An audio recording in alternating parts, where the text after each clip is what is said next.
in fact, ahead of the speech, many wondered whether the Prime Minister would talk on the one rank, one pension. Well, of course he did, but ex-servicemen across the country were angry and disappointed with the Prime Minister making no promises except saying that the government accepts the one rank, one pension in principle and details are still being worked out. Now, the protesters at Jantar Mantar in the capital listened to the speech and say they are disappointed and asked if they are not part of the Team India that Prime Minister Modi mentioned in his speech.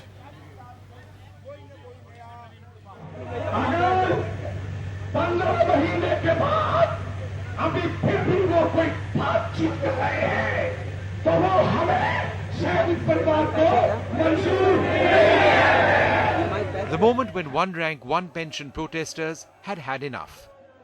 Yes, the Prime Minister did say the principle of OROP was accepted, but his explanation this morning that the details still needed to be worked out was unacceptable to these men and women who'd been protesting over here for more than 60 days.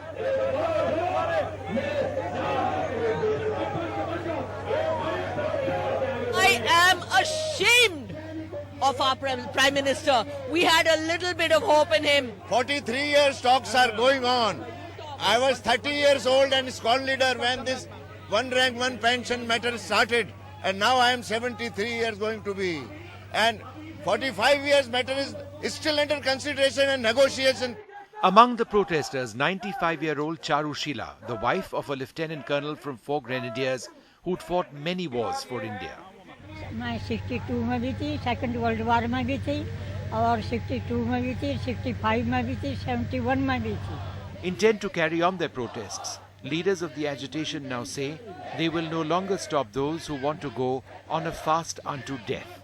हम सब ने मिलकर सिद्धू साहब decision लिया है कि हम इसके बाद उनको नहीं रोकेंगे.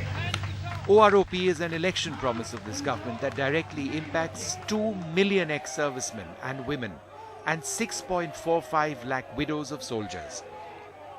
The genesis of the crisis goes back all the way to 1973. In 73, the Third Pay Commission decided to equate the pensions of armed forces personnel with their civilian counterparts.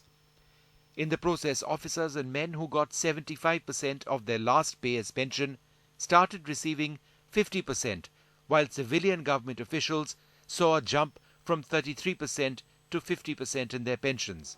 Another anomaly crept in 1979, when the government merged basic pay and dearness allowance for those retiring after 1979. In the process, a disparity emerged between those retiring before 79 and after 79. The situation became even worse when the Sixth Pay Commission widened the disparity between personnel who retired before 2006 and those who retired post the 1st of January 2006.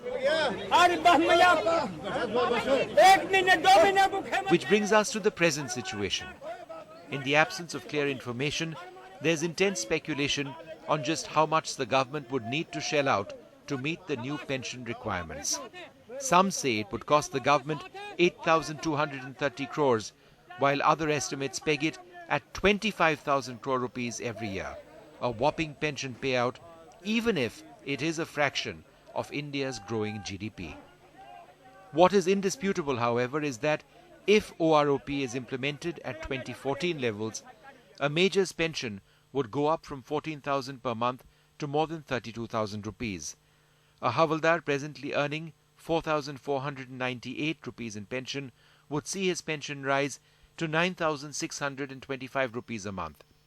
And the widow of a Subedar Major, for example, would see her pension jumping from 4,830 to 9,612. No doubt, a windfall for pensioners, but a move that would significantly close the gap between serving and retired personnel, a decision the government still needs to make.